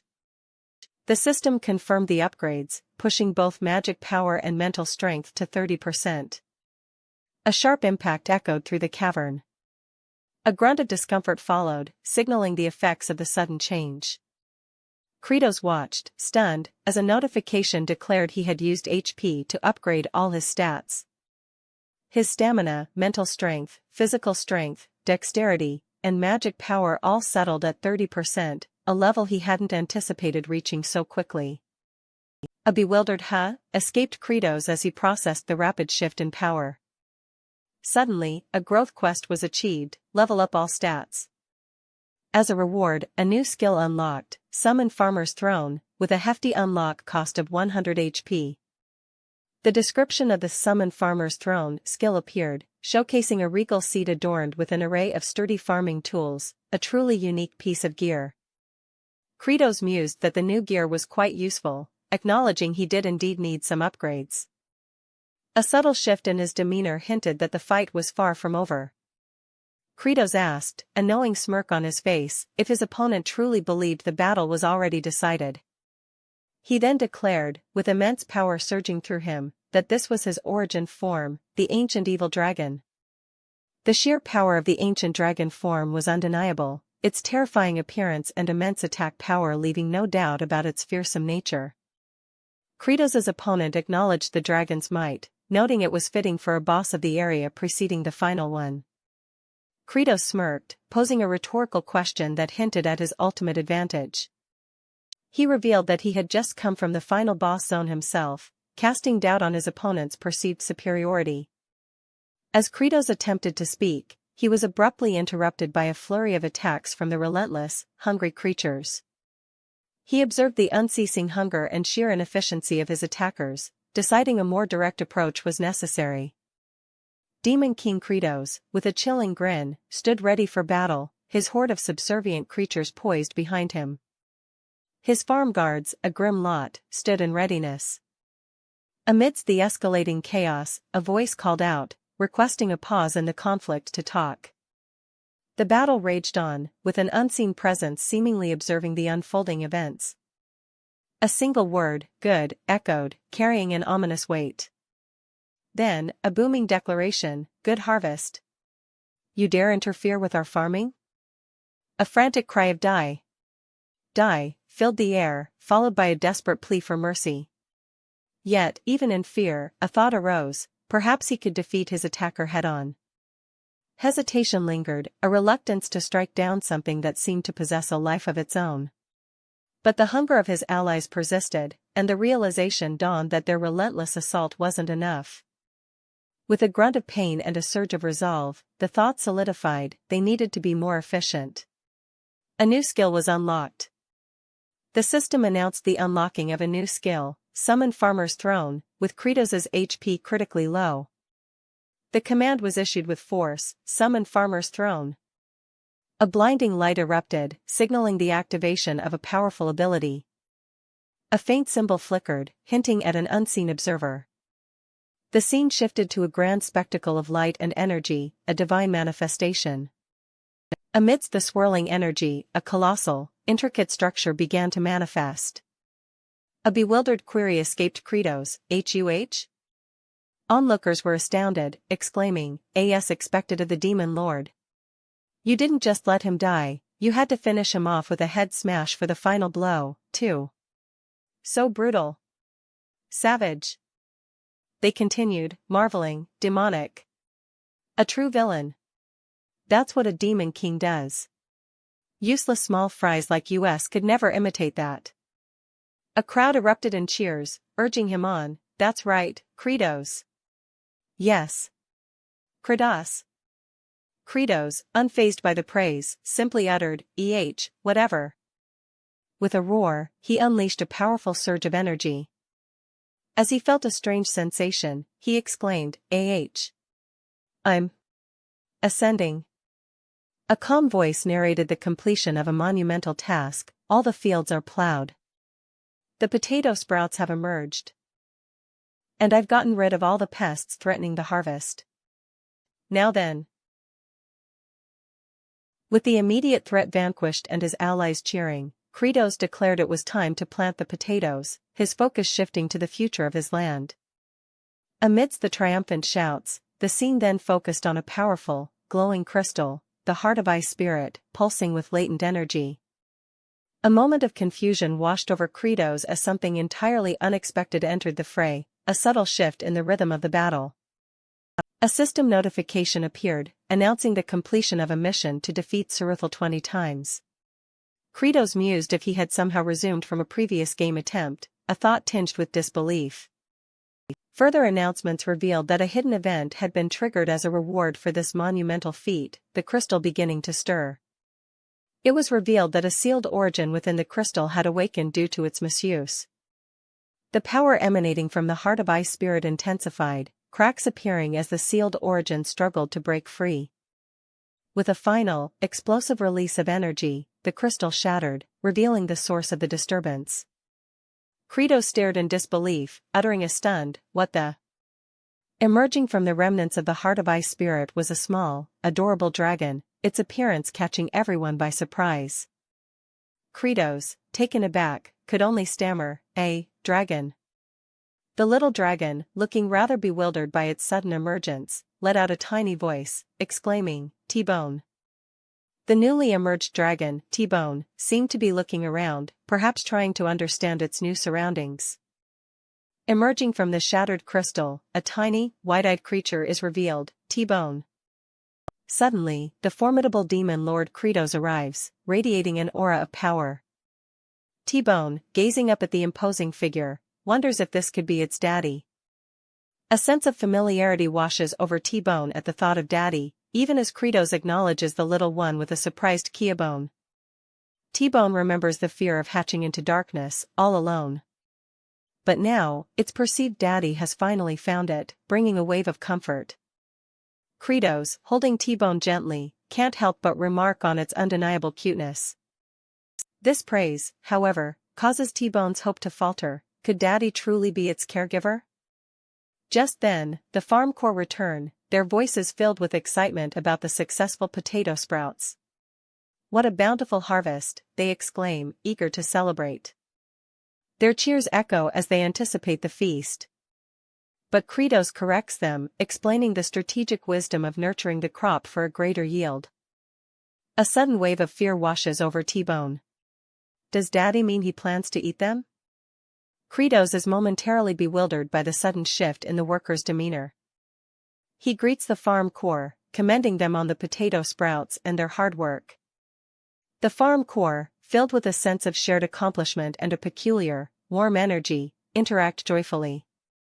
T-Bone, initially feeling safe and comforted by these creatures, begins to relax.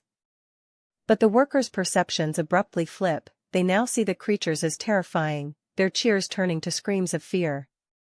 The workers are struggling mightily with the rocky terrain, the difficulty of preparing the land becoming painfully apparent. Their complaints about the arduous task grow louder. The farm corps worry that if the work proves too difficult, their hard-earned rewards might dwindle. Credos laments the challenging conditions, wishing for a familiar spirit to aid them in their farming endeavors. Despite the setbacks, Credos remains determined to find a way to overcome their farming woes.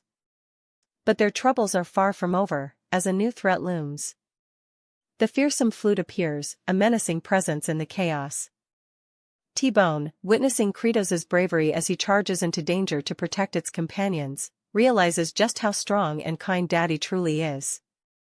Demon Lord Credos, still grappling with the sudden appearance of T-Bone, wondered aloud about how to feed the little dragon, musing that he only had metal scraps when baby dragons supposedly ate gemstones.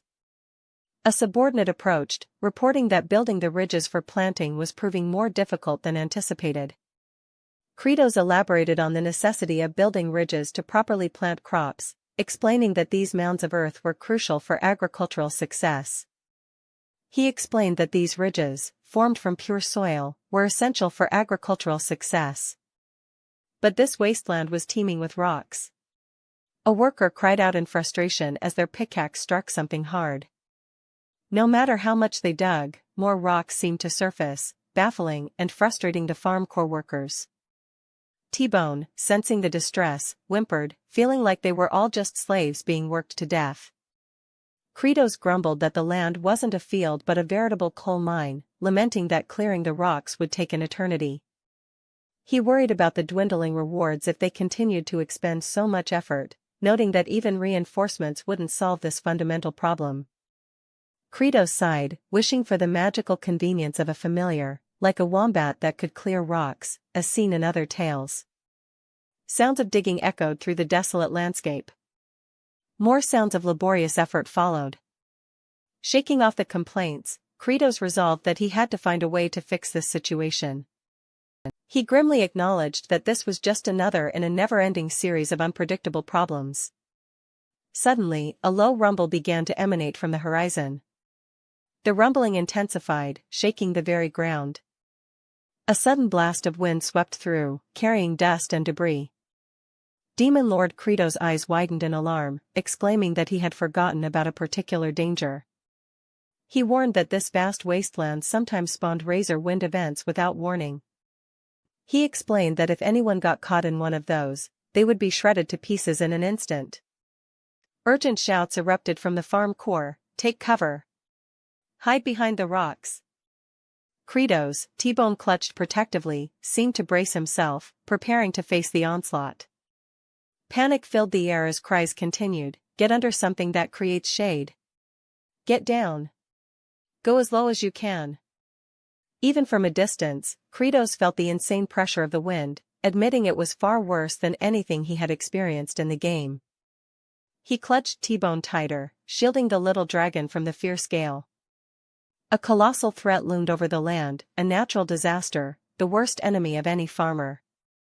T-Bone was flung into the air, eyes wide with terror. Demon King Credos watched, a flicker of disbelief crossing his face as he muttered, "What?" Recognition flared, quickly followed by a furious shout, "Azurati!" He roared the name of his tormentor, Flute. Clutching T-Bone protectively, Credos snarled, "Arg, that brat again!" A sudden burst of intense energy erupted around T-Bone. With fierce determination, Credos declared his intent to protect T-Bone and eliminate anyone who dared to follow. His farm core workers cried out, warning him of the extreme danger and the risk to his very life. Credos, sweating but resolute, retorted that he couldn't afford to lose his precious lightning rod or laborer, and that farming was anything but a leisurely pursuit. He shoved past them, causing one worker to stumble and cry out in frustration. As the raging wind intensified, Credos proclaimed, "To farm is. To live is, going to war, after all," he roared. Credos shoved T-Bone aside and charged forward, with Flute calling out to him. A sharp, cracking sound echoed as Credos was struck by the attack. Credos cried out in pain, caught in a powerful blast. He grunted, struggling against an unseen force that held him captive. A sharp paw sound signaled he was completely ensnared. Flute revealed with glee that Credos was trapped in a binding knot, one that even a heavenly king couldn't undo. Flute urged the demon lord to give up and escape the inescapable trap. T-Bone watched in shock as their daddy was bound, helpless. Credos was caught in a powerful bind, his struggles proving futile. T-Bone observed, feeling the raw strength of the binding, "I can feel the creature's strength. Daddy isn't that sturdy." The binding intensified, squeezing Credos tighter and tighter. Credos let out a guttural roar as the crushing force continued its assault. The demon lord's desperate charge was met with a sharp, painful impact. Even in this chaos, T-Bone watched, bewildered, as their daddy continued to push himself, thinking of how he helped others. The scene was dominated by the swirling, destructive energy of the razor wind. Flute stood amidst the chaos, a malevolent force orchestrating the devastation. The wind raged, a powerful force that threatened to tear everything apart. Despite the overwhelming power of the razor wind, T-Bone held on to a simple truth. They clung to the belief that their daddy was a kind creature. Suddenly, a desperate cry cut through the storm, calling out T-Bone's name. A raw display of power ripped through the landscape. A brief moment of respite came as the razor wind seemed to weaken, offering a lull in the storm. The demon lord, still bound, gritted their teeth, enduring the pain of the inescapable knot. T-Bone, witnessing the demon lord's struggle, felt the immense force of the binding and questioned their daddy's strength. The sheer power of the situation was too much for a young dragonet to comprehend. Dust and debris were whipped up by the receding winds, painting a desolate picture. The sounds of the waning storm filled the air, a low hum of residual power. The intensity of the wind's roar began to subside, leaving behind a haunting echo. The landscape, battered by the razor wind, showed the brutal aftermath of the natural disaster. As the storm finally abated, the focus shifted to the human effort behind the creation, a testament to those who aided in its realization.